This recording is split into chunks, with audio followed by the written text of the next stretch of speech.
நீர் சத்தம் கெட்டதுமே நெல் பூத்து நிற்கும் ஒளி சத்தம் கெட்டதுமே கல் பூத்து.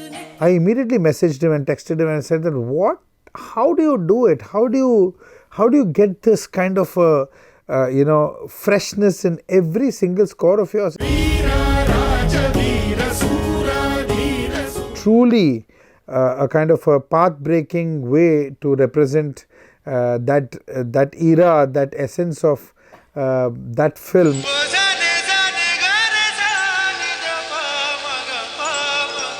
It's almost like a painting, you are sketching and one color after the other, one stroke after the other, it comes and then eventually it becomes into this amazing piece of work.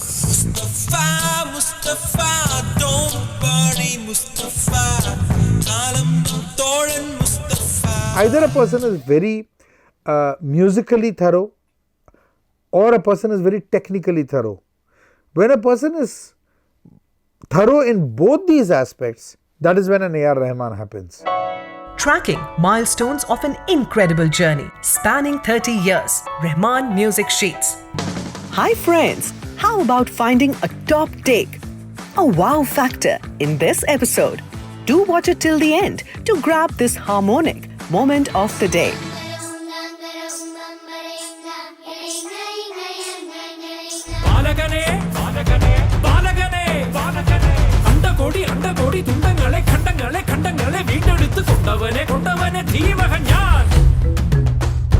PS1 and PS2, a two-part film directed by Mani Ratnam. Based on Ponniyin Selvan, an early 1950s historical novel by Kalki Krishnamurthy, focused on the Chola dynasty. Ponniyin Selvan is considered to be a classic in Tamil literature. Even Rahman took almost 3 years to curate, conceptualize and create music for the blockbuster. Shankar Mahadevan sang for both PS1 and PS2. Whenever I get an opportunity to sing for Rahman, it is really special. It's musically an enriching experience for both the songs. That is a Rakshasa Mama song, which was very, very challenging because it had melody, it has rap in it, it's got fast-paced lyrics and rhythmically very, very, intricate patterns.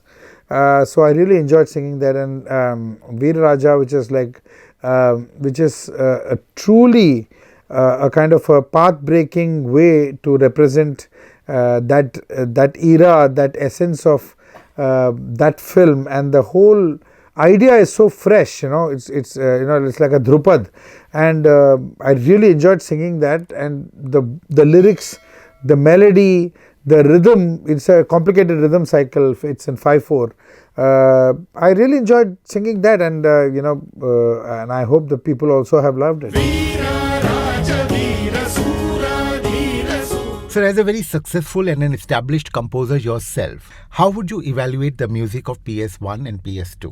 See, I am always pleasantly amazed and astonished at the way Rahman brings out freshness in every track. It's very, very difficult. He's also been around almost 30 years or 32 years or something. He's been in the industry.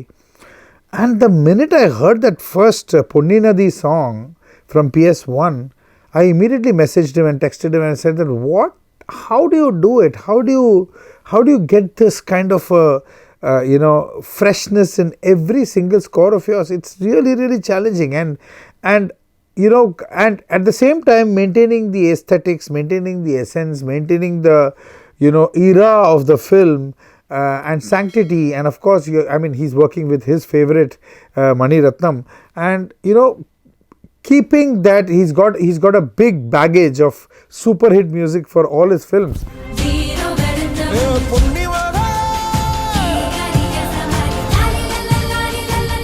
How does he do it? His contribution to Indian cinema is unbelievable, and you cannot describe that in words. And really, really, we thank the Almighty for getting Rahman into the industry. We are in an era where music has initial 15 seconds to grab attention. In this age and time when everything appears to be so instant, scoring music like PS1 and PS2, how daring it is? Firstly, that belief itself is wrong. Okay, so that belief is wrong that you need 15 seconds and get in and get out and all that. All that is, yes, you have to grab the attention. That I agree, but I don't think 15 seconds. And none of Rahman's scores have become historical cult musical, what do you call it, pieces of music by listening to it for 15 seconds. No, it takes it's like old wine. It takes its time to get into your system. It's like slow poisoning. It gets into you and then it stays with you forever. So and these are all, whenever there is music coming out of Rahman, there is depth. There is musically a very rich, what do you call it, piece of experience which is rich in melody, rich in lyrics, something unique, harmonically. There is something for everybody, a musician, a non-musician, the person on the street, a person who listens to words, a person who listens to melody, a person who listens to lyrics. All these things, Rahman has got everything for everybody. Do you think music like PS1 and 2 is possible only in regional cinema, as these films are blessed with their unique flavor, whereas Hindi cinema appears to be an amalgamation of all the cultures? No, I don't think it can happen anywhere. You need musicians like Rahman. You need people who understand music. You need people like Rahman who can deal with a Ponniyin Nadi also, and something like a Veera also, and something as funky as Mustafa also. Mustafa, don't worry, Mustafa. Mustafa. Or as classical as Snehidane. So, I mean, you need a person like that to this thing. So, you can't generalize that Bombay ye hota hai and Chennai aisa hota hai. Everywhere there are good musicians, everywhere there are mediocre musicians too. Rahman and Shankar Mahadevan came together for the first time for Bombay, released in 1995.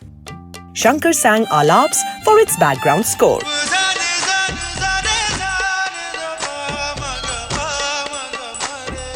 Which is fun, always, the recording experience with Rahman is a very, what do you call it? It's an open book always, it's never a thing that, okay, this is your mukhada, this is your antara, sing it and go. But it's not that way. It's always an open book when the song is being created, So even this, alap, it was all a very organic process where things happened on the studio, like what is that? That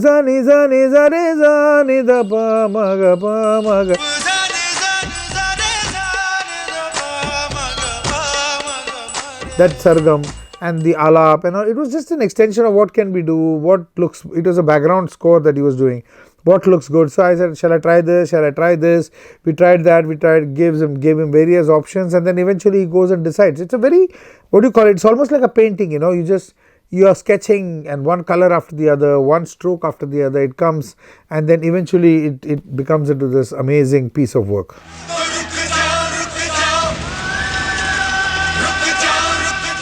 28 years ago, from that recording for Bombay to recording for him in recent months, what difference do you see in him as a composer, as a person? I think as a person he's not changed at all. He's the same, down to earth, very, very modest. He's become a little more courageous as far as speaking is there. He speaks more, without any, being a little conscious. He used to be very, very conscious. Even on stage, his confidence has grown tenfold.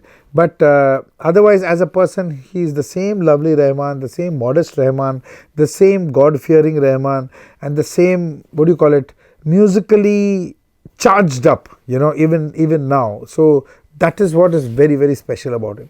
And his compositions? Do you see a kind of growth in him as a composer? Oh yes, of course. Who doesn't grow? If you don't grow as a musician, he's always a student, he's always a student of music, and you can see how beautifully he is growing as a musician, as a technical person, as a his sense of harmony has completely changed, especially after collaborating with all the international people, Andrew Lloyd Webber and all the Western classical people and the Western world. When he collaborated, you can see the change in the harmonic content, especially, and the use of harmonies, the use of Western classical orchestra, the use of modern arrangements. It is of course everybody grows. I mean, 28 years is a long time, so people do grow. Yeah. If Roja introduced new sound to Indian cinema, Rangila redefined Hindi film music forever. Rahman also broke the traditional structure of film songs and brought in a generation of new singers. No boundary could contain Rahman's music or his sound. He is called disruptive and innovator in the same breath. You are a graduate in computer science and software engineering. I'm sure you can define Rahman's new sound differently and perhaps more precisely.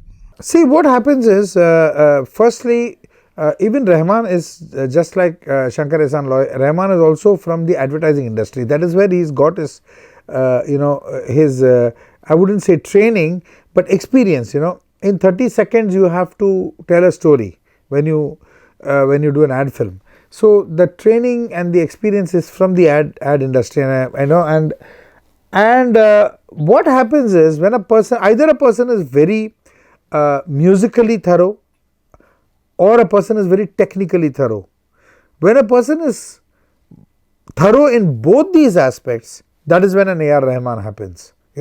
So what happens is, he composes these exotic, new, fresh, melodies where people have not gone into that path. So that freshness of melody is there. That comes from the knowledge of music, that is melodic music, and then his sense of harmony, he listens to everybody in the world. He's a person who listens to jazz, he listens to Western classical music, he listens to Indian classical music, he listens to folk music, and he's a very richly knowledgeable person. So he uses all his harmonic knowledge to enhance those melodies very beautifully. Then he uses his technical knowledge to use the sounds in such a way that the correct sound, the correct frequencies, the correct match is done for even a simple pad that Rahman plays behind a simple melody. That sounds so full and enough as compared to you need 100 other instruments somewhere else. So he is technically, sonically, musically very, very sound. So, and he brings that out into every single piece of music. Moreover, after everything is done, then you got to be a very fine engineer yourself. He's also a very fine engineer where he mixes his own songs. Obviously, there are lovely engineers working with him, but the final say is AR. He's the one who decides how to EQ the voice, how to EQ the instruments, how to EQ the whatever chorus, levels of everything, the way it should sound. It is his word. So when a person is an all-rounder, knowledge-wise on all these aspects, that is when you see the difference yourself.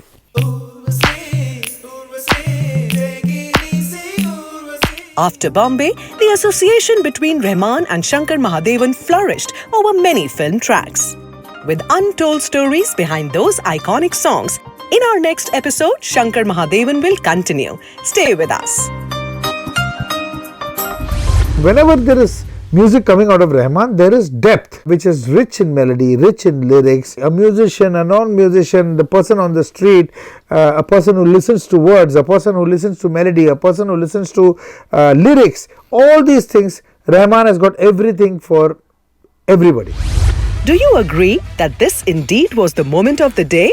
Is your choice different? Whatever your mind says, write it in the comments section below. We will be waiting.